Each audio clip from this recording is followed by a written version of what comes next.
there seems to be a real groundswell of neo-fundamentalist Mormons who now want to say that Joseph Smith never practiced polygamy, that this was a scheme by Brigham Young, that it all started with Big Bad Brigham Young. And there's this upswing in conspiracy theories and Joseph Smith polygamy denial that's really taking off. Because there's a new movement in town. There's a new spiritual sheriff in town. By the way, I'm coining the term for them, pneumos.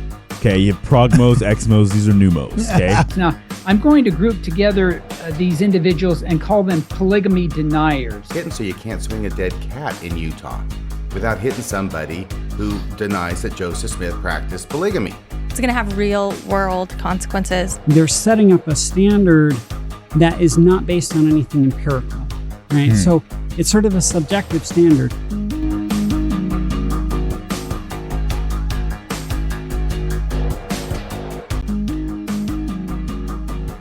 Welcome to this episode of Who Killed Joseph Smith? Today I wanted to discuss what is a polygamy denier. Now, I've been called that. Many people have been called that, but a lot of people don't know what that term means, so I thought we would go through that today. And I wanted to give a little bit of history about where that term came from. So it seems to have started in about 2003. And that was the year that the Sorensen Molecular Genealogy Foundation got the idea to do DNA testing for the supposed children of Joseph Smith from his polygamous wives. And that is the company that began the Ancestry.com or had the goal in Ancestry.com of getting everyone to submit their DNA information and being able to link the whole world together. So they came up with that idea in 2003. Now, as you know, or maybe you don't know, at this point, historians have identified something like 30 to 50 wives that Joseph supposedly married in secret, that he had as polygamous wives. And from those wives, supposedly there are 8 or 9 children that were identified. And people have known their identities for many years, and there's posterity today that came supposedly from Joseph and those polygamous wives, 9. And they actually identified the 3 best candidates to do Y-DNA testing for to prove their technology. And they did that testing, and every single one of them came back with no connection whatsoever to Joseph Smith. And they reported that, thankfully they reported that, and that kind of sent a shockwave through the LDS community, those who were aware that that was happening, because they were so certain that these children were the children of Joseph's polygamous wives, and they weren't. And everything up to that point about polygamy and Joseph being a polygamist is complete hearsay from different eyewitness testimonies, and now for the first time we had a scientific method employed to figure out the truth about is Joseph, was he a polygamist or not? And it came back that says, no, these children are not evidence. They are not related to him in any way. So people began to wonder, well, we've trusted these historians for so long in the church. What does this mean that they were wrong about these children? That began people in the church asking these questions. Next, it wasn't really until about 5 years later, in 2008, that was when the first volume of the Joseph Smith papers was published. And for the first time ever, LDS members could look at the documents themselves. Up until that point, you really did have to be a historian in order to dig and find the original sources one way or another about Joseph and polygamy. And so we just trusted them. We trusted the historians for all this time, and now we could see it for ourselves. And a lot of people in the church dug into those documents. And as they read them and compared them to what the historians have been saying, they started noticing a bunch of different anomalies. And that led, in 2010, near as I can tell, the first LDS member that posted something online and became an official polygamy denier. His name was Rock Waterman. and he had a blog called Pure Mormonism, and he titled his blog post, Why I'm Abandoning Polygamy. So that was 2010. And he referred quite a bit to a book written by the Richard and Pamela Price. There's a 3-volume set called Joseph Smith Fought Polygamy, and they published that in the early 2000s. But they came from the RLDS background, so it was easy for LDS members to just dismiss their findings because they're like, well, whatever sources they're using are not approved sources. That's their people that followed their church. That's different historical documents. They didn't have access to any of the stuff that the church could use to prove polygamy one way or another. So they were kind of discounted by the LDS church members. But Rock read that, and adding that to the DNA testing and then researching the Joseph Smith papers himself, all that together, he was convinced. He was convinced Joseph was never a polygamist, and he published that in that blog. Then it was a few years later, in 2015, that Denver Snuffer, you may have heard of him, he wrote a paper called On Plural Marriage, and he too at that time said, before that he had believed that Joseph was a polygamist, and in 2015 he decided, no, I think the evidence is clear that he wasn't. And then in 2015, another paper was published by Leo Ebert, and that one's called Joseph Smith's Monogamy. And that paper got passed all around online, and he outlined all of his different evidences from his research into the things we were talking about. And that was a big shockwave in the Mormon community of other people who are starting to question these things. Next, in 2017, came the first book that I know of written by Ronald Caron called Exoneration of Emma and Joseph and Hyrum. And that was a pretty explosive book full of all sorts of details. And two years later, Whitney Horning wrote her book, Joseph Smith Revealed, and published it. And that had a huge audience as well. So by now, a decade or two later from the first, those DNA testing, books were being written, papers were being published, blogs were being written about this. In 2019, the first public speech I could find talking about was Joseph really a polygamist or not was given by Jeremy Hoop. And that speech was called Of Demigods and Dark Nights, and it was recorded and it was put online. Again, reached a bunch of people who had never even asked that question before. Was Joseph a polygamist or not? We had just all, as members of the church, accepted it our whole life. And now this evidence was starting to come out to make people question that. Next was in 2020 that I can find. These are all, milestones in the polygamy denier movement, but I'm sure there's some I missed, and I apologize. I don't know about you or what you did to add to this body of work, but please put in the comments if I've missed somebody or forgotten something, because I really want to get this history correct. So in 2020, Mark Curtis published his website called Hemlock Knots, and he put what I found was the first timeline showing all of the different events associated with polygamy from Joseph when he first started the church all the way, till today. And that was a super helpful resource for many people to compare notes and compare timelines and to begin to look into the sources. Mark also made a Facebook group called Hemlock Knots, and today I think that has, almost 2,000 subscribers of people coming on to share the evidence that they've found when they start, digging into it for themselves. Next, in 2020, another big part of this movement was Rob Fotheringham's YouTube video called First LDS Polygamist, Joseph or Brigham. That's got quite a few views. I myself saw that video and got it shared with me multiple times and shared it with other people. So much new information that a lot of people had never seen before. Next in 2021 was Peter Brown. He wrote a paper called Examining the Modern Critique of the Origins of Mormon Polygamy, which again, very scholarly done, without the emotion, just matter of fact. Here's the evidence. Here's the different ways that different people look at it. And it was a very groundbreaking paper. And then, of course, in 2022 is when Michelle Stone started her weekly podcast, 132 Problems, where she's diving into all the different evidences for polygamy and whether Joseph practiced it one way or another. And she has something like, she's getting close to 100 episodes of that out. There's many more people now that have added to this work. And they've all gotten together for this new project that they're working on. And they've asked me to be a part of that, to help contribute in it.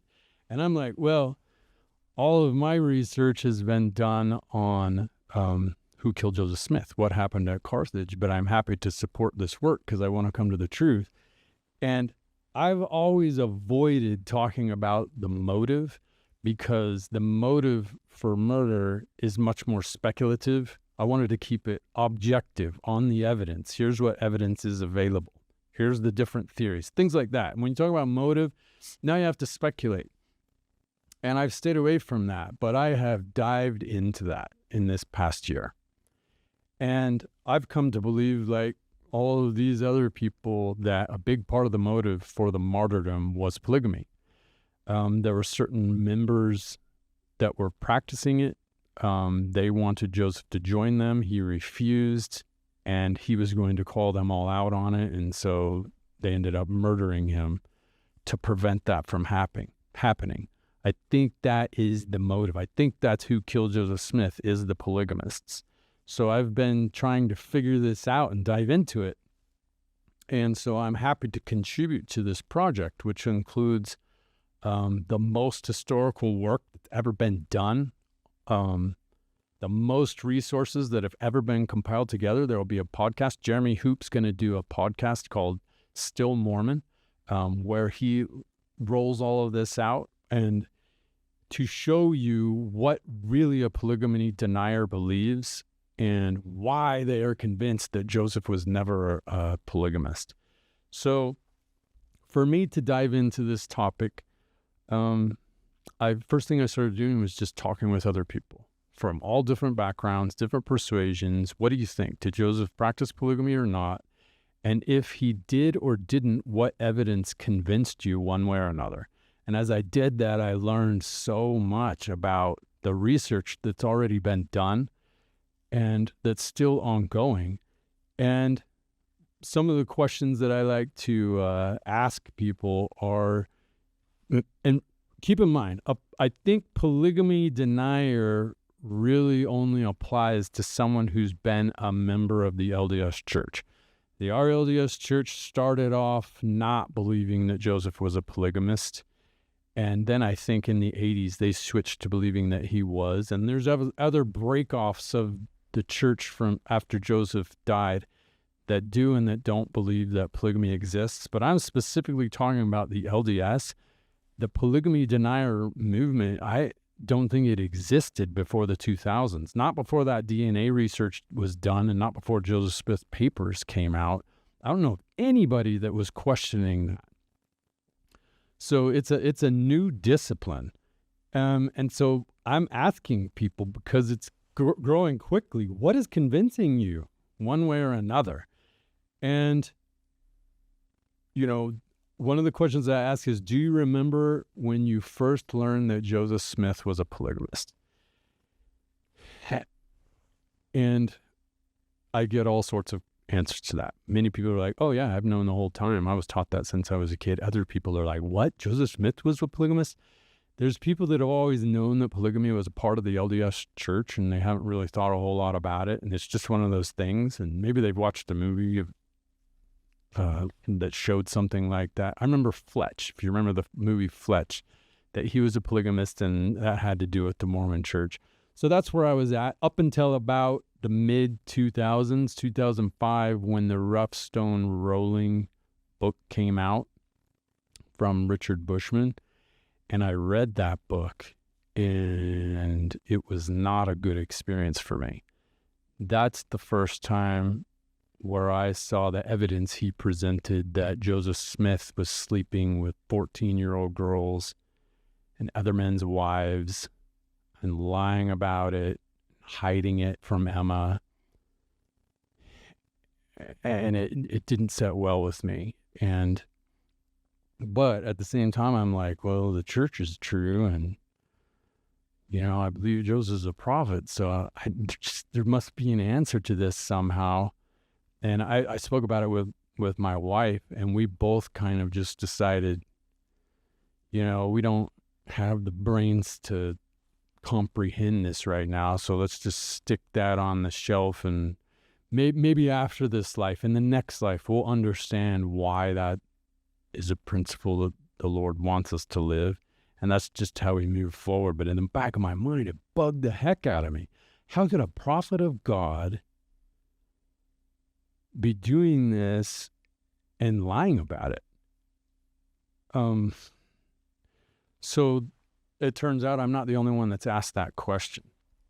And it reminds me again of the study of Who Killed Joseph Smith, because one of the things that intrigued me about that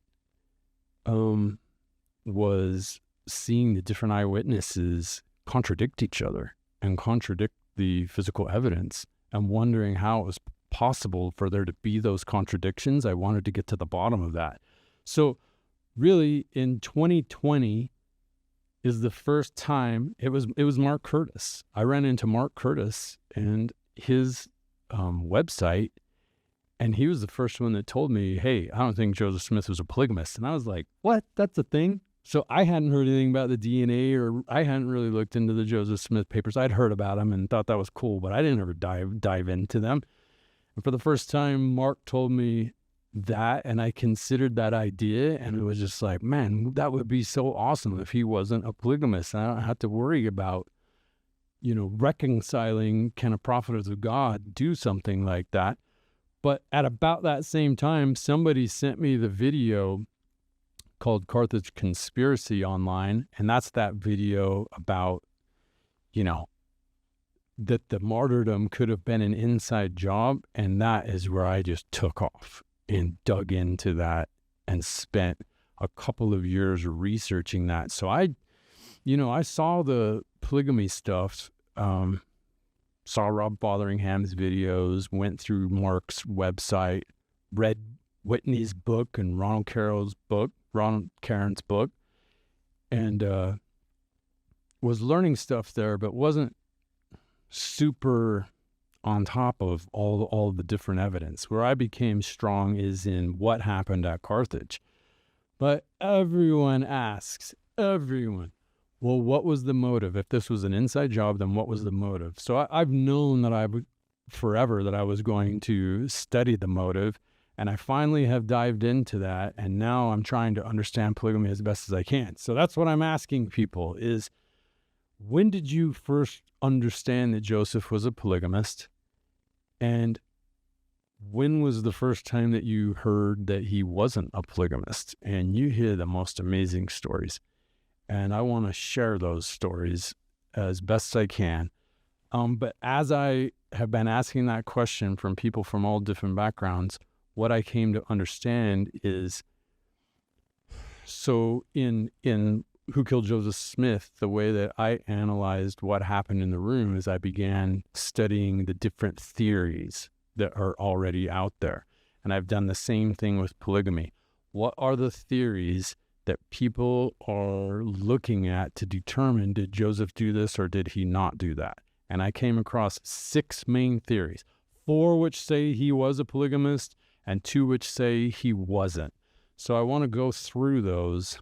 So I watched a podcast done by Don Bradley, pretty famous historian who's done a lot of work on Joseph and the topic of polygamy. And he talked about, instead of calling them theories, he called them models. And the way that historians approach historical evidence is they've developed a model to try and explain it, and then they go out and compare that model to the evidence to see what model explains the evidence the best, especially the contradictions, because some people said he did and some people said he didn't. Joseph himself, 100% of the time he spoke about polygamy, he was against it. So how, but then all these people are like, well, no, he was lying about that. He actually was for it. So what model explains that contradiction? And then you adjust your model as you're looking at the evidence until you can get the best model possible. So model theory, same thing. Just like in Who Killed Joseph Smith, for the inside job, there's multiple theories, and for the mob did it, there's multiple theories. So the first model I wanted to talk about is called the reluctant prophet model. And that is, Joseph was commanded by God to live polygamy, but he did not obey at first. In time, he secretly married other wives and lied about polygamy to protect the church. So their answer to my question, which is how did Joseph do this with young girls and other married women and then lie about it? Their answer was, look, he was reluctant to do it. He didn't want to do it. God commanded him, and then he still refused, and then an angel with a flaming sword said, you're going to be destroyed if you don't do it. So he finally did it, but he didn't know how to do it. So he was messing it up as he went, and he lied about it because he wanted to protect the church. He didn't want the church to be destroyed by people who were against polygamy. So that is the reluctant prophet model, and that is how they review anyone who subscribes to this model. That is how they see all of the evidence, is that Joseph didn't want to do it, but he reluctantly did it. The next model is called the opportunist con man model. And this was, Joseph was a fraud. He manipulated his followers to satisfy his own lusts and lied about polygamy being from God in order to avoid getting caught. So Joseph did not have good intentions in this model. He was a bad guy. He knew he wasn't a prophet. He said he was a prophet. He faked everything, and he talked about polygamy being from God so that he could manipulate women. And everything they look at in the historical evidence is from that model. Those have been around for a while. The reluctant prophet has been the model that most members of the church have believed the whole time.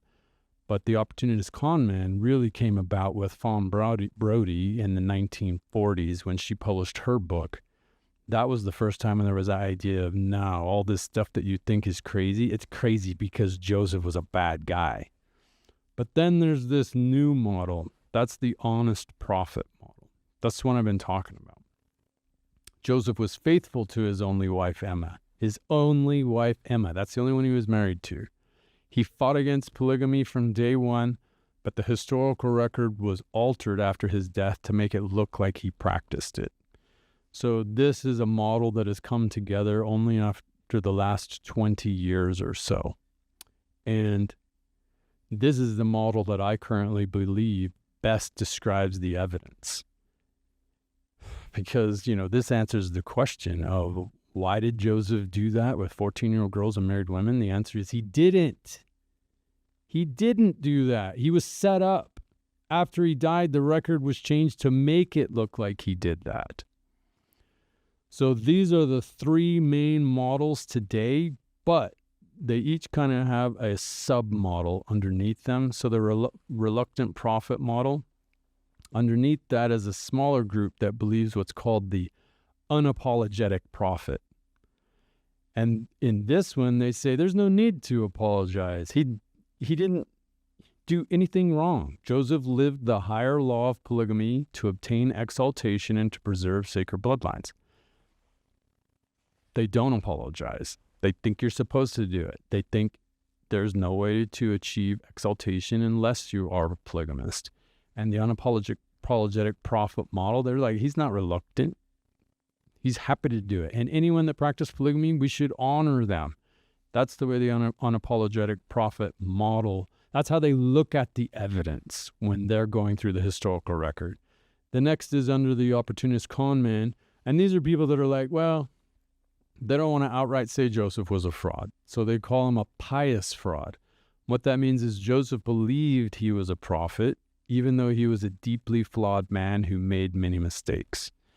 So he thought this stuff was from God. He thought he was hearing a voice telling him, you're a prophet and you're supposed to do this. He was doing what he believed in. So it's an interesting model. I don't know how many people actually believe that model, but there are those who kind of give him a little bit of a benefit of the doubt, to where the opportunists come in, they're like, no, bad from day one. Pious fraud, no. Polygamy is not from God, but he believed that it was. And then here's the last model I want to discuss today, kind of as a part of the honest prophet. It's called the repentant prophet model. And that is Joseph experimented with polygamy at first and then later repented by trying to eradicate it from the church. So they believe, okay, the evidence is clear that in the beginning he did practice polygamy and try and figure it out. Then he realized this is bad, wanted to get rid of it and cast it out of the church. So these are the 6 main models. I'm sure there's many more other models out there, but really reluctant prophet, opportunist comment, honest prophet, are the main 3. And anyone can believe the different models and experiment with the different models. And, people today, when they confront a polygamy denier, they say things like, oh, you just have a narrative that you're trying to prove. I'm like, that's exactly right. That narrative is the model that you've chosen to look at the evidence through. And there's everyone, no matter what model you have, that's the narrative you're creating. You have to look at the evidence and then describe how it all fits together. And you create a narrative, and that narrative either convinces people or it doesn't. And a lot of people are convinced by all 3 models, and they all see all of the evidence through their model until something convinces them their model is not correct anymore. Now, in general, this first the 2 models, the blue models, are accepted by the LDS, the Mormon church. The vast majority of the members of the church, that's the models that they currently choose. And really, reluctant prophet is the number 1 model. So as I went through and was talking with all of the different people from the church, mostly online, but some live, and I would say, what evidence convinced you that Joseph Smith was a polygamist? And they'd say, I don't know. I don't care. Doesn't matter to me. The church said that he did it. They wrote the essays about it. I trust it. I don't want to know about it. I don't care. I don't want to do it. It is what it is. It's in the past. That's the LDS portion of the church that believes that model. But then you have this smaller group, the unapologetic prophet model followers, and they are adamant. They're like, I'm not apologizing for it. You should do this. Everyone has to do this. I know that it is from God, and that everyone is supposed to live polygamy. And if you don't, you're not going to live the higher law. It has to be done to preserve sacred bloodlines. Man, they are just, a whole lot more bought into Joseph's polygamy than the reluctant prophet people. Now, the next group in the red, that's what you would call the ex-Mos, the ex-Mormons. People that used to believe the church was true and now no longer believe the church is true. And really, an ex-Mo can believe whatever they want. But what I found in general is they know way more about the history of the church than the typical LDS Mormon, or at least the reluctant prophet model people. The unapologetic prophet people, they know tons about the history of the church. The ex-Mos, all of them can tell you, this is the evidence, one way or another, that convinced me of what I currently believe.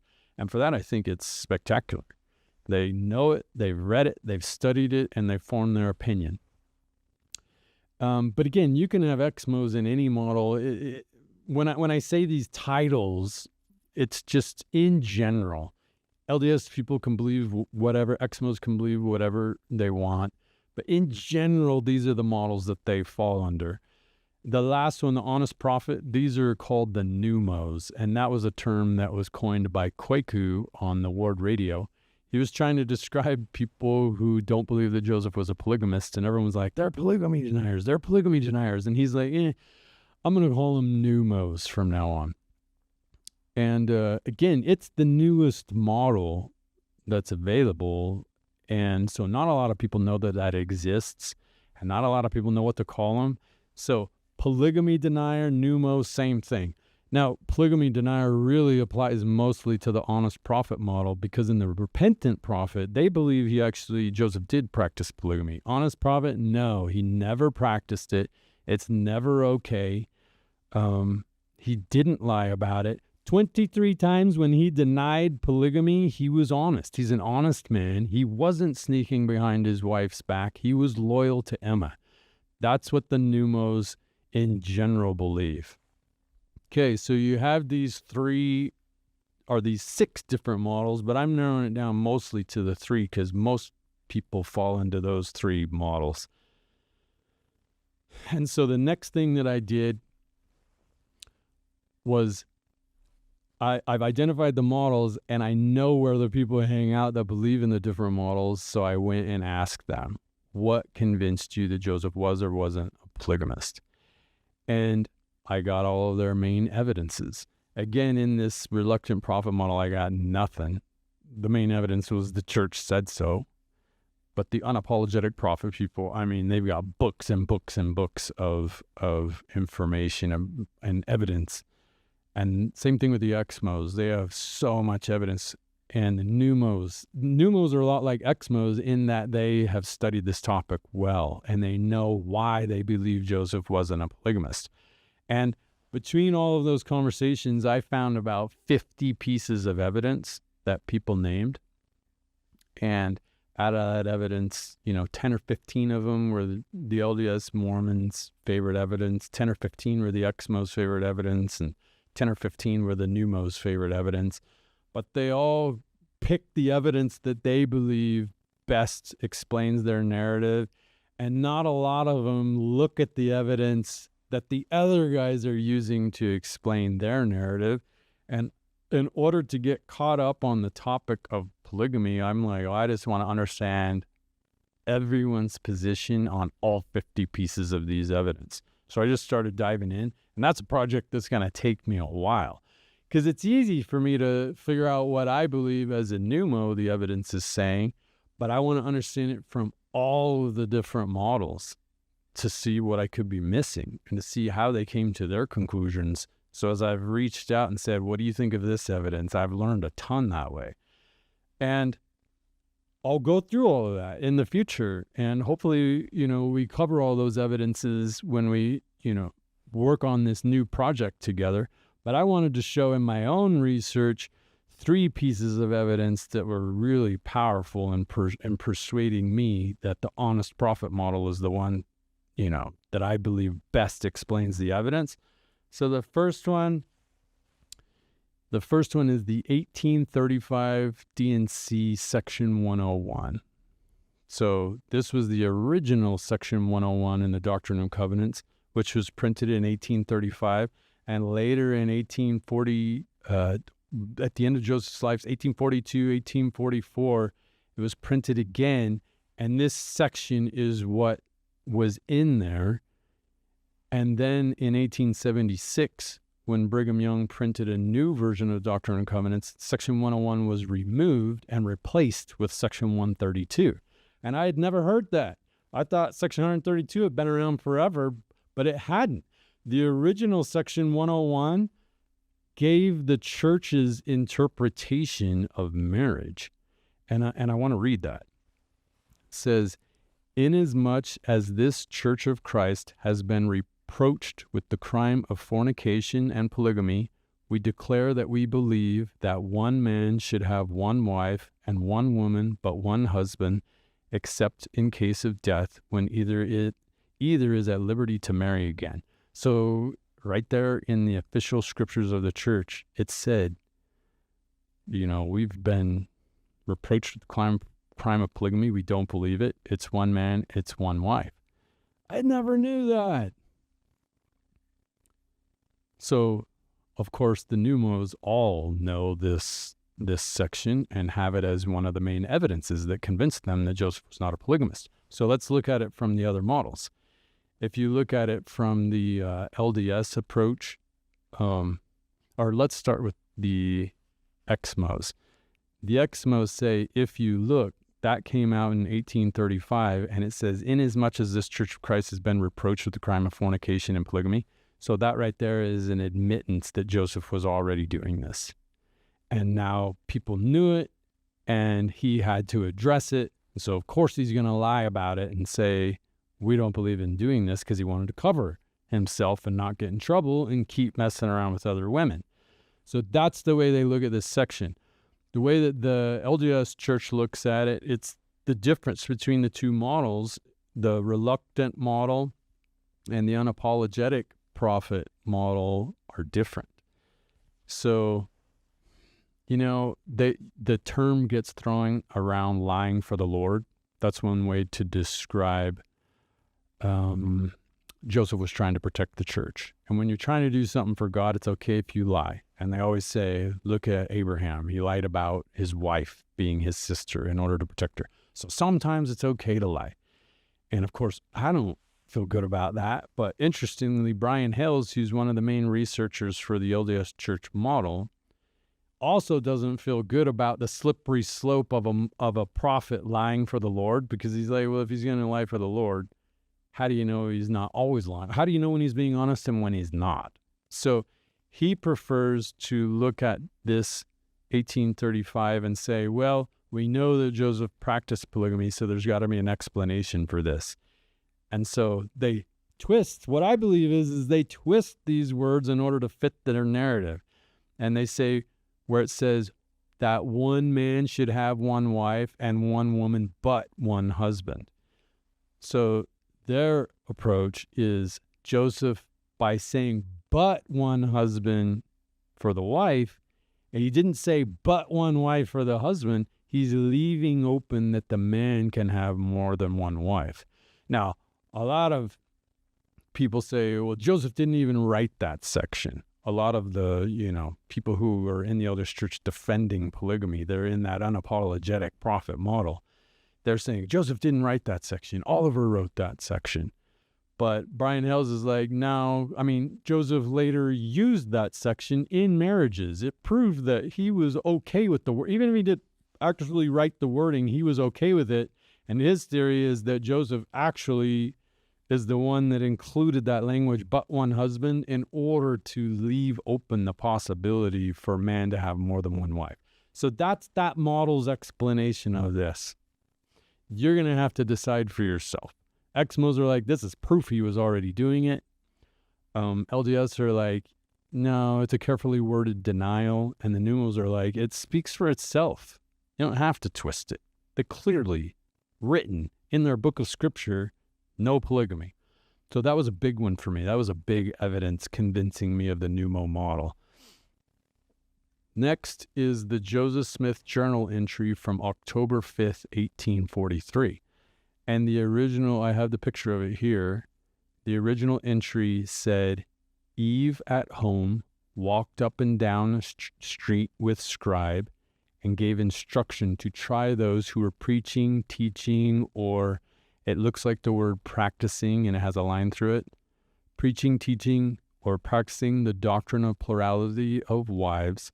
On this law, Joseph forbids it, and the practice thereof, no man shall have but one wife.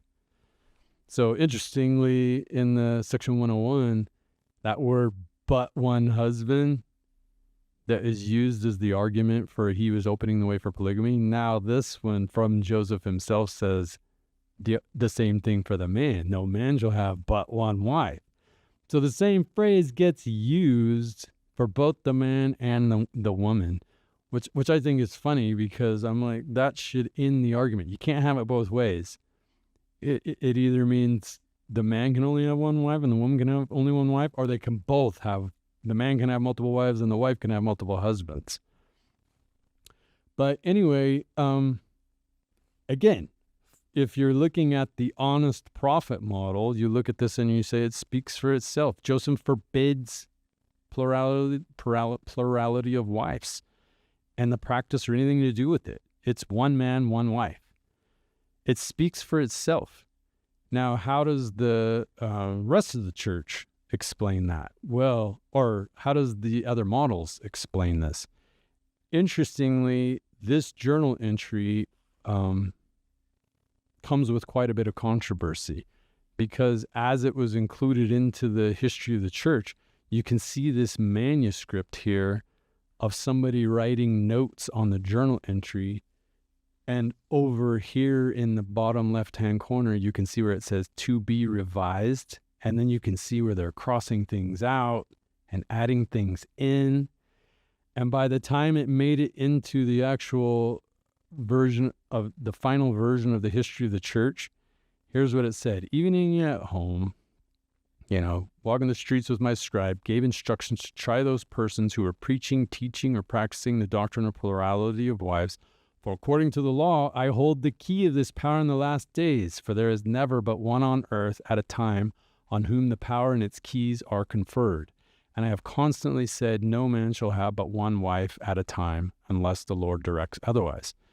That is the complete opposite of what the original journal entry said. First one says he forbids the practice. This one adds he forbids it unless Joseph directs, or the Lord directs it through Joseph. So, interestingly, I read a story of Joseph F. Smith when he was writing back to the RLDS church to say, well, look at this quote from Joseph. He specifically says, no man shall have more than one wife except, if the Lord directs it. And he was using that as evidence, direct evidence of Joseph saying he supported polygamy. And of course, they wrote back to him and said, you don't understand the original journal entry. Look at the original journal entry, not the one that was doctored later to make it look like Joseph was a polygamist. So that kind of shut down that argument pretty quick. And it's the same thing today. So I couldn't get a hold of an exmo that would explain to me this particular entry, but you can read Brian Hell's explanation of it, and he's just like, look, obviously, when they were fixing the history of the church, Brigham knew what Joseph really meant here. And so he said, I have constantly said, no man shall have but one wife at a time, unless the Lord directs otherwise. So Brigham fixed that. That was what Joseph's intent was. The pneumos are crying foul all over that. That is not even close to what the original entry says. If that was it by itself, okay, you might have a case, but you add to this to 23 other times that Joseph, every time he spoke about polygamy, was denying it, then you start to get this picture where you're like, something's not adding up. The historians aren't telling us the full story. When you can finally see that journal entry for yourself in the Joseph Smith papers, that's when people started asking questions. Because it was pretty much, this is clear cut that Joseph practiced polygamy. And then suddenly you look at the actual source and you're like, what the heck is been happening? The same thing with the DNA. When that DNA came out, how do the three models explain it? The people who believe the honest prophet model are like, it's obvious he never had any children. That proves it. And they've done other tests since 2003. They've never identified one child with Joseph Smith's DNA coming from anyone other than Emma. And so that's a big elephant in the room. And the other two models have to explain that. And the LDS, of course, they say, well, that doesn't prove that Joseph didn't have children. Just because he didn't have children doesn't prove that he didn't have polygamy or didn't have polygamous wives. That's the tack they're taking. And I'm like, okay, they're right. Testing a couple of these children and not being able to show he has any children with other wives doesn't prove that he wasn't a polygamist. The exmos get way more creative to explain away the DNA. I think one of them says things like, well, Joseph had weak sperm. So he was sleeping with all these women, but he never got them pregnant. And it's like, well, then how do you explain that he got Emma pregnant 11 times? And so that battle over that piece of evidence rages on. And I want you to understand that. If you think you can go just have an argument with people in different models from you and explain your evidence, and they don't listen to your evidence because they have a different explanation, be ready for that. That's how this argument works. Everybody is trying to prove their narrative, their model, which evidence fits theirs. And the best you can do if you're new at this, in my opinion, is to listen to all 3 of them or listen to all 6 of them. Tell their story and explain their evidence, and then you're going to have to come up with your own decision. This general entry was a big one for me because not only is Joseph strictly forbidding it, it also shows how they altered the record afterwards. And you have to understand that's a big part of the honest prophet model because everyone's like, well, how on earth do all these people think that he did it? And they say they did it. It's like because they altered that record and they got people to lie and say that he did it. That's why. And I know that sounds impossible and it sounds like a conspiracy, but that's what we're looking at here. And I think the evidence shows that. And I want to show a last one, a powerful one for me. This was the Hyrum conference address in April 8th, 1844. And you know, a lot of people say, well, Hyrum wasn't in on polygamy for the longest time. It wasn't until May of 1843 that Brigham set him down and said, this is it. This is from God. And then Hyrum was convinced, and within a few months had already been sealed to 4 women. That's the typical story. But it's like, if that's true, then why a couple of years later on April 8th, 1844, did Hyrum just blast polygamy? This was a few months before he was martyred. Let me read a portion of that talk. It said, one reason I speak to the elders is, in consequence of the 10,000 reports which come to me from abroad, almost every foolish man runs to me to inquire if such and such things are true, and how many spiritual wives a man may have. I know nothing about it. What he might call a spiritual wife, I should not know anything about. In about half an hour after he is gone, another person begins to say, the elders tell such and such things all over the country. I am authorized to tell you from henceforth that any man who comes in and tells any such damn fool doctrine, to tell him to give up his license. None but a fool teaches such stuff. The devil himself is not such a fool, and every elder who teaches such stuff ought to have his nose wrung. Anyone found guilty of such teaching will be published and his license will be taken from him. This is the day after Joseph preached the King Follett discourse, and it was noted that he preached that so powerfully that he had lost his voice.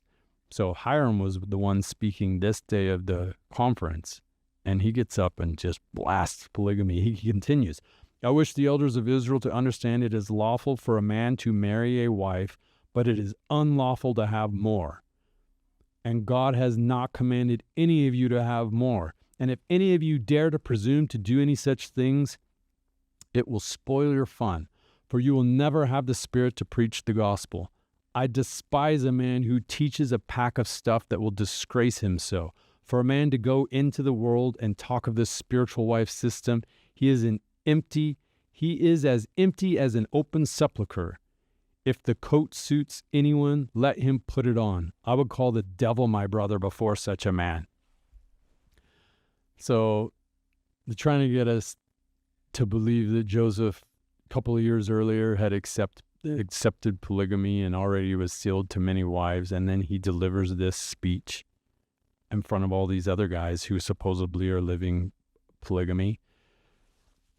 Now, again, if you're a pneumo, and you believe the honest prophet model, you look at that and you say, that is direct evidence from Hyrum that he's against polygamy.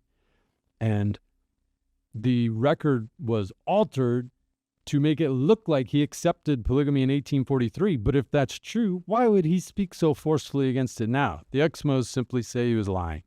Well, that was a lie to cover everything. But the guys over in the LDS models don't necessarily want to say he was lying. So what's their response? How do they explain this? Well, they removed it from the Joseph Smith papers. That's their response. And of course, all of these researchers, these pneumo researchers are like, what on earth? Why did you move that link? And they made up a bunch of excuses. And we're just like, we don't think that should be a part of the Joseph Smith papers. They removed it. They have no response. Now, Brian Hells, he knows about this talk. And his response is, well, there were several note takers at that conference, and Thomas Bullock is the only one that wrote that talk in this way from Hyrum. The other ones didn't. And this was not recorded like this in the final record, the history of the church, when this talk was written, all of these references to him talking about being against polygamy were removed. So Brian Hales is like, well, this wasn't published, so I can't even say if it's a real source or not. That's their response. And of course, that's their response because they have the narrative that they have, because they believe the model that they have. They wrap anything to explain it through their model. And the pneumos, again, are just like, how do you miss this? He couldn't be, more clear. So again, what I'm doing is I'm going around different people, different models, asking them the best evidence or what evidence convinced them that their model is the best model. And I continue to get those answers. And I look forward to sharing them. And I don't want to share them just from the model that I've accepted. I want to show up from all the models because again, the idea is you don't go bash people with your model and say, you're crazy if you don't believe it. Present the evidence. Same thing in Who Killed Joseph Smith. Man, there is no one on the planet that is more convinced than me that it was an inside job. But when I started out, I was like, I don't know. So let's look at the theories. Let's look at the evidence. And in time, I came to believe the evidence pointed to it being an inside job. With time, nobody was forcing me, nobody was compelling me in any way. I looked at the evidence for myself and made my decision. I think the same thing applies to polygamy. Look at the evidence, look at all the different models, look at everyone's explanations, look at it yourself. Don't just trust somebody to explain it to you. That's what I'm hoping to convey with this episode. So once you believe, people have asked me questions about what I believe, about motive, about polygamy. And one of the big things that is a rebuttal towards the pneumo models is, why aren't there any historians today that believe Joseph wasn't a polygamist? That gets asked all the time. And there's quite a few historians that have researched and written and published work about polygamy, and none of them with an official PhD are accepting that pneumo model. Why not? And there seems to be this pattern in the LDS Church that a historian starts looking into it, and then after they look at the evidence, they become an expel. And then there's new historians hired by the church to look into it, and they say, no, Joseph was a polygamist. The Exmos say that Joseph was a polygamist, but they look at it from a completely different model, and we don't have any historians. And the reason why is because there has not been enough time yet. The LDS models have been around for almost 200 years. 200 years they've had a chance to look at the whole body of work and create their narrative and figure out which evidence best supports their narrative. The Exmos since 1940 have been able to go through all of the evidence, pick which best supports their narrative, and create their best narrative. And they've both been at this for so long that they have all of their objections handled. They know what people are going to say. The pneumos have only had 20 years, if that. It's really the last 5 years that it's become a strong thing where many people are doing this research. It is going to take time. We have to go back through the entire record, analyzing it through this new model that Joseph was honest. He wasn't lying when he said he wasn't a polygamist. He didn't do those things. The record was changed after he died. When you look at the evidence through that lens, it's every day new discoveries are being made. I don't know what percentage of the whole body of evidence that, they've been through, but it's not 50. It's not even 50%. Every day new discoveries are being made. Every day they're saying, well, why didn't the other models bring up this piece of evidence? Like that Hyrum conference talk. Why haven't they ever discussed this? The church put out their saints book trying to explain their narrative, and the pneumos look at that and are just like, okay, all you got to do is start looking at their references. When they say Joseph did this or did that, just look at the reference, follow it, see if you can go find that original document and then read it for yourself. Because a majority of the time when you read it, you're like, what? It didn't say that at all.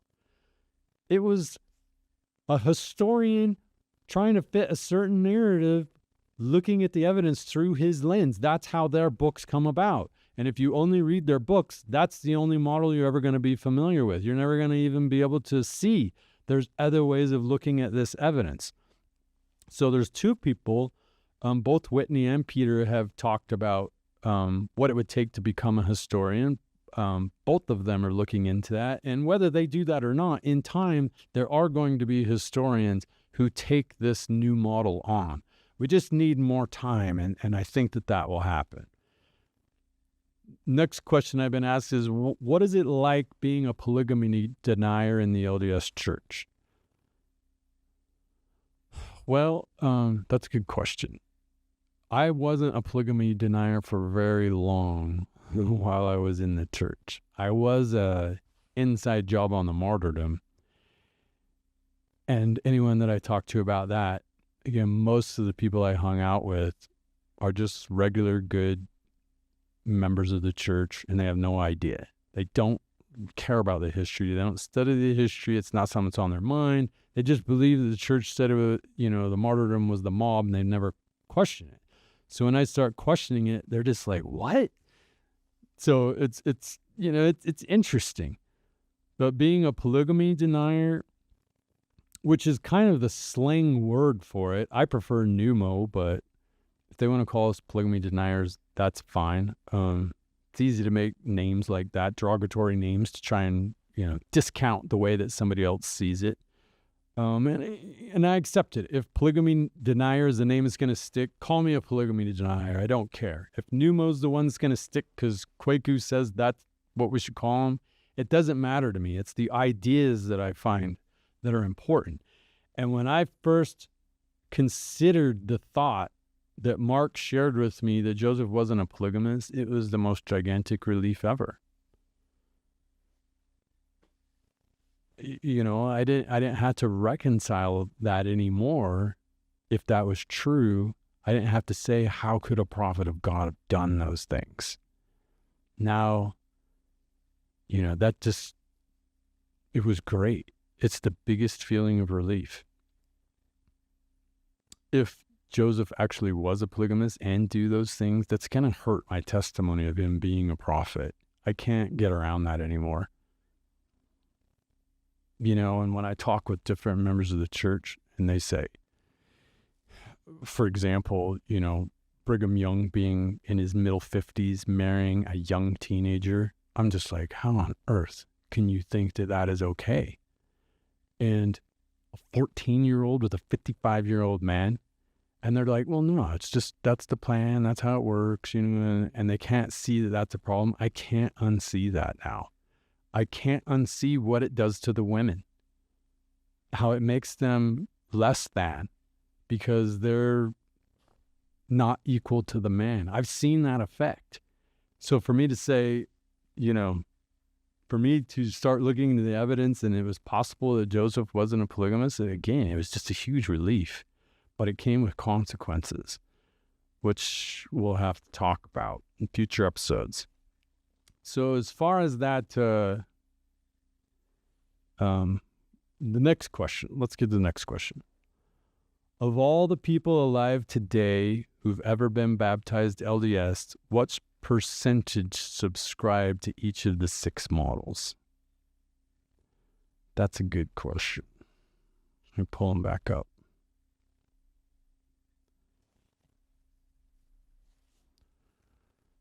So I don't know how many members of the LDS Church that's ever been baptized are alive to. I think there's 17 million members right now that are currently on the books. I would say the reluctant prophet is the number one model. God, I would probably say 60 to 70% of the members believe that model. The opportunist con man, again, there's not a lot of them that are in the church, but there's a ton of Exmos out there. So people that are just sitting in the pews thinking, I think Joseph was not a real prophet. That's a real thing. That's a real thing. So I would guess, these are guesses, 10 or 20% are thinking Joseph probably was a con man. And then the honest prophet model. Okay, so FLDS was 60, XMO's 20, the pneumo. How many people are thinking, I don't know if Joseph was a polygamist? God, I know there's thousands of them online, many thousands of people who are doing this work and doing this research, but how many people, I don't even think most of the members of the church even know this third model even exists.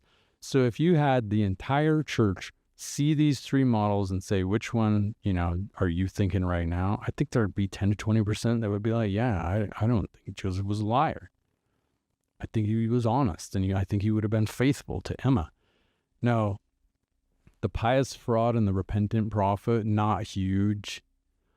What I've noticed is that people that's, they come from the LDS background, they start with the pious fraud model and then move into the opportunist con man. It's like they just needed a second to get a breather, and they didn't want to say this guy that they've held up all of their lives was a total fraud. So they start off pious fraud, and then in time they're like, nah, he's a bad guy. Same thing in these pneumo models. A lot of people are like, well, there's just so much evidence that says that he was a polygamist. How do I make sense of that? So they start off with, well, he was a polygamist, but he turned from it in time. But once they dig in, it's the same thing happens, and they look at all the evidence. It's like day one, Joseph only ever denied it. Hyrum only ever denied it. Emma denied it. The whole Smith family, none of them followed Brigham. They were all against it. And when you see their own words and you see their own testimonies about it, it's like, he was honest. He never participated in it. Now, the group that's pretty interesting is the unapologetic prophet. Now, back when the prophet Wilford Woodruff put the manifesto out and said church isn't going to practice polygamy anymore, there was a whole bunch of breakoffs that wanted to keep practicing polygamy, and that's called the fundamentalists. And there's quite a few different groups of fundamentalists who practice polygamy since Brigham's day. And you've heard about their different sects, but this unapologetic prophet model, these 6 models are from LDS members. So those guys haven't been LDS, for a long time. But over the last decade or two, there's these movements within the church for all these different models, and the unapologetic prophet, you'll see them. You'll see them when you're sitting in doctrine, the Sunday school class, and subject of polygamy comes up, and President Hinckley said when he was alive that we no longer believe that polygamy is required for exaltation, and the unapologetic prophets will not agree with that. And these guys are one of the biggest groups to call us polygamy deniers, so I call them Brigmos. The Brigmos, they love Brigham. They want all things Brigham back. Not just polygamy, blood atonement, the way that he structured the priesthood, blacks in the priesthood, Adam God theory, all of the doctrines that Brigham introduced and that the church got rid of over time, they want them all back. And they talk like Brigham is the greatest hero of all time, and they talk about how much they love polygamy, and they talk about preserving sacred bloodlines and living the higher law, and if you don't live the higher law, then have fun in the celestial kingdom, things like that. You'll see these ideas popping up more and more. That's another reason why I wanted to explain these models, is so that you can be listening for the words.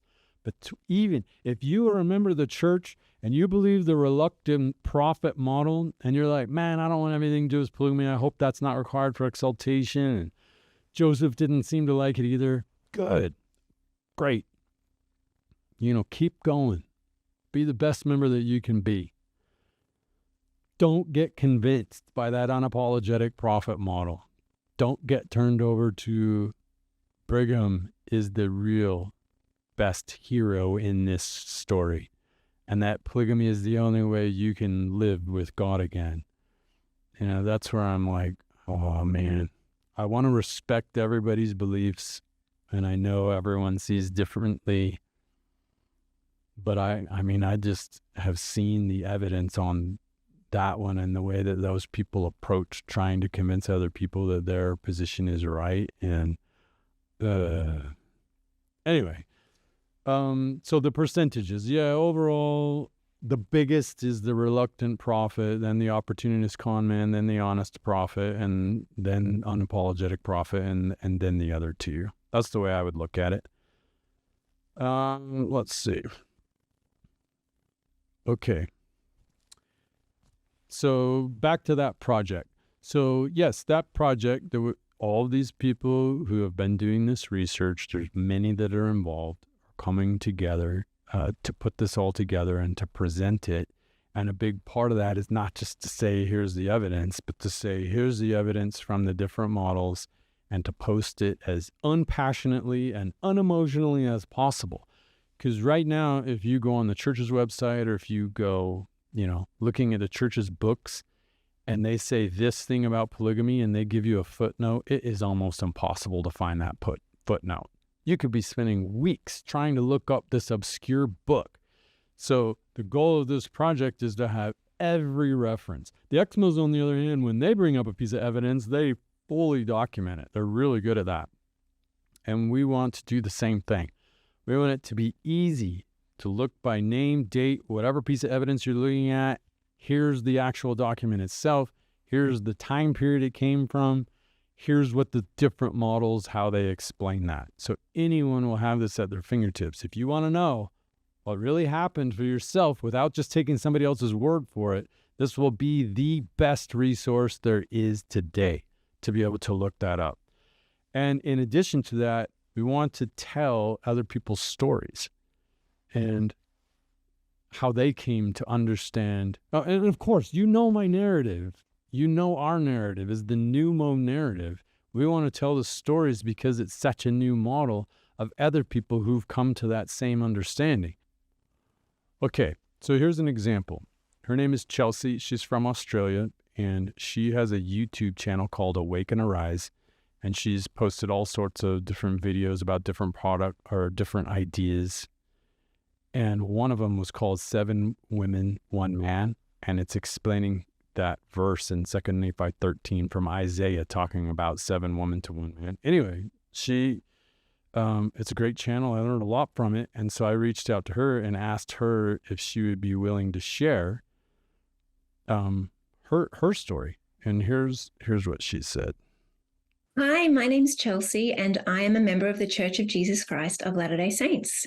I grew up in the church in Australia, and it was a wonderful part of my childhood. I very much appreciated the gospel in my life. I was 13 when I first heard the word polygamy said by my young women's leader, and I asked her what it was. She explained it to me, and growing up, my family had been touched by adultery, and I understood the heartbreak that it causes firsthand. So I had a very visceral reaction to her explanation. And as I looked around the room, I realized I was the only one who was having this reaction, because my little heart was screaming, no, this is absolutely wrong. It's not of God. It's nothing to do with the gospel that I love or that I've been taught. So I went home and had a prayer, my first prayer to receive revelation. And I received my answer in that God let me know that he loved me and my sister and my mum and all women. And that was enough. That was enough for my 13-year-old heart to put it to the side. So I didn't think about polygamy, which was very easy because as an Australian in a modern day world, it's not part of my history or culture. And then 26 years later, I read the manifesto for the first time. Never heard of it, never had read it before, realized I didn't know anything about our church history, our early church history. Then 6 months later, I'm talking to a friend. He casually mentions that Joseph taught against polygamy and Brigham introduced it. And I was like, what? That can't be right. And we talked about the Temple Lot case, which I had also never heard of.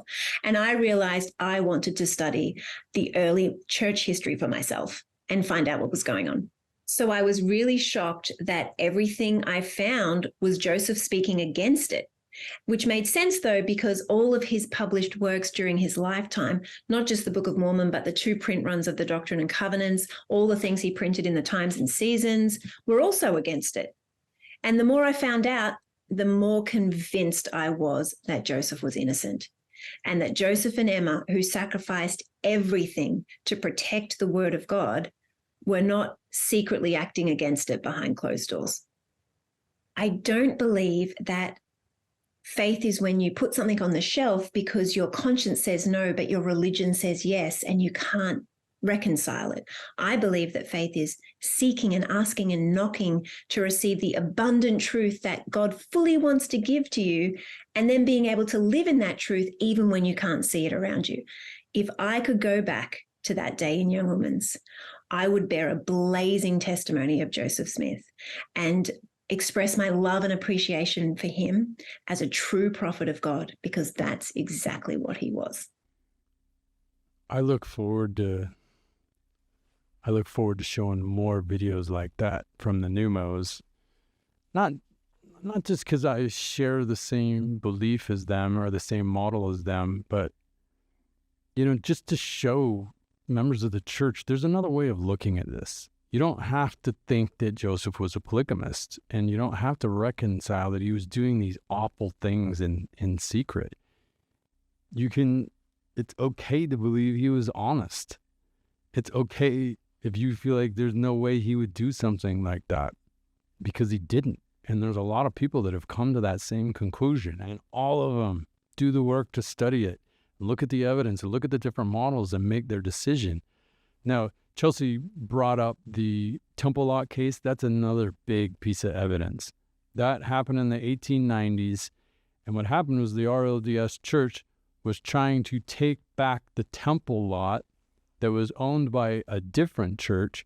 And they went to court over it. And the whole court ended up being, did Joseph practice polygamy or not?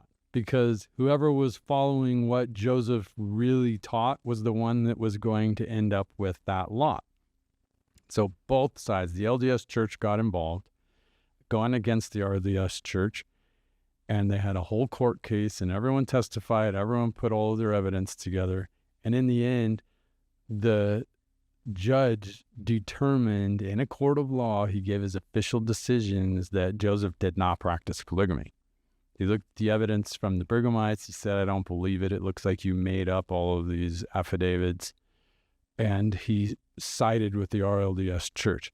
Now, that is such a huge case. Everyone who does any research knows about it and has an opinion about it. And so that's going to require a big presentation to go through that. But I want to do that, or I want to see that done. From all three models, or even all six models, how you interpret the evidence that came out of that case. But for me, right off the bat, saying, what? This has already been tried in a court of law, and a judge has already found that Joseph wasn't a polygamist. That's just one more piece of evidence that convinced me, along with the DNA and along with these other records that I saw altered, and where they specifically said, we don't practice polygamy, and then that got thrown out of the Doctrine and Covenants and put in Section 132 later. There's so many questions. This is not a clear case to understand within a couple of minutes. There's a lot of evidence that you have to go through. But I really like to take these moments and just listen to other people's stories. And it was interesting the way Chelsea talked about it growing up in Australia. She didn't ever think about polygamy, until her teacher brought it up when she was 13, and then she didn't think about they just don't talk about it. The same way, if you live in Utah, you're going to hear about it a whole lot more, or in America, you're going to hear that it's an issue.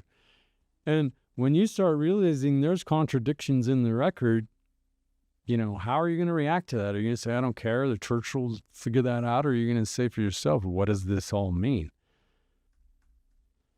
So the last question I wanted to talk about is, what is the motivation to do this work from each of the models? Because it's not easy. It's time consuming. Pouring through a journal written in handwriting from hundreds of years ago, trying to make sense of it, and most of it is about nothing, about the weather or whatever. Staying motivated to keep doing this work, how does each model find that motivation? So in the reluctant prophet model, again, this is the one that most of the current members of the LDS church believe. They don't. They don't do the research. Maybe they read the book Saints. Maybe they read Rough Stone Rolling. That's the one that I read. Maybe they watched a movie or something like that that the church produced. But that's about the extent of it. They've never gone online and looked at the Joseph Smith papers and looked up original source documents. They just haven't done it. They don't care. They don't care about polygamy. They don't want to live it. It's not a requirement for exaltation anymore. When it comes up, they refer to the historians, say, hey, go to the church website and watch, look at those essays, which Brian Hills made. Brian Hills, I would say, falls in the unapologetic prophet category. The unapologetic prophet category, those folks do major study. I mean, Brian, that was by far the biggest study done to this point to make his 3 volumes. Biggest study amongst any LDS scholar. He's not even a historian, and he did all that work. He had historians working for him, but he compiled it all in his narrative on his own dime to write those books. What was his motivation? Well, the people in the unapologetic prophet model want it back. They think the church is in error because they aren't currently living it, and because they have rejected the idea that polygamy is required for exaltation. They want it back, and they want to convince the church to take it back. That is their motivation. Now, what motivates the Exmos? Because again, the Exmos have done so much work, and they're really good at, documenting their sources and explaining their sources. And if you talk with the average Exmo, why do you believe Joseph was a polygamist? What is motivating them? They want the truth. Everyone says they want the truth. And of course they say they want the truth. But what I've found is they just really dislike Joseph. Like, hate Joseph. The pious fraud guys don't, but the opportunist con mans do. And they think that everyone in the church is in a cult, and they believe that they're getting lied to about Joseph. And so they're motivated to help their brothers and sisters that used to be members of the same church. They want them to know the truth too. And they know they're running up against, a massive church with a lot of money, and they don't care. They want to help them. So they do that work. But interestingly, they do that work, I think, to prove that Joseph wasn't a prophet. Okay, so it's interesting because a lot of the reluctant prophet model members of the church use the Exmo model's research. Same thing with the unapologetic prophet. The LDS guys are using the Exmo's research, and I'm like, don't you find that interesting that they're using their research, and their research is to prove that Joseph wasn't a prophet, and they just ignore that part? Well, he's a prophet, but we believe you that he was a polygamist. So they have a very interesting relationship. Now, what motivates the pneumos? Same thing. It's for the truth, but I already agreed. Everybody says we do this for the truth, but I watch so many people put so much time and effort into it, and they all have a different reason why. For me, I do want to know the truth. Same thing about Carthage, but I also want to clear Joseph and Emma and Hyrum's name, because you're good people. Joseph and Hyrum were honest prophets. They weren't liars. They were not participating in polygamy. And it is such a shame that there were people that took them out because they wouldn't agree with them or support them in that, and then altered the record. If that's true, wouldn't you want to know that? Or are you just going to be like, someone else will deal with that? I wanted to know. And like I said, there's consequences for that. And I understand that. And we'll get into that another time. I've dealt with the consequences of that. I hope that everyone else doesn't have to deal with the consequences of that. Because you know what? The church many times has had to face some crazy Brigham doctrine and got rid of it. They don't believe Adam God theory anymore. They don't believe blood atonement. They don't believe blacks in the priesthood. Polygamy is the last one. It's like, just get rid of that one. And they're already making strides towards that by saying it's not required for exaltation, so go all the way. Let's, anything I can do to support my LDS brothers and sisters to getting back to that truth, I want to do that. So I'll keep participating in this work, and I look forward to hearing the motivations of the other people that are doing this work as well. I hope you've enjoyed this episode. It's not, centered on Carthage, but it is, because Carthage is tied to the polygamy story like this. Who killed Joseph Smith? I think it was the polygamists. Thanks for joining us today.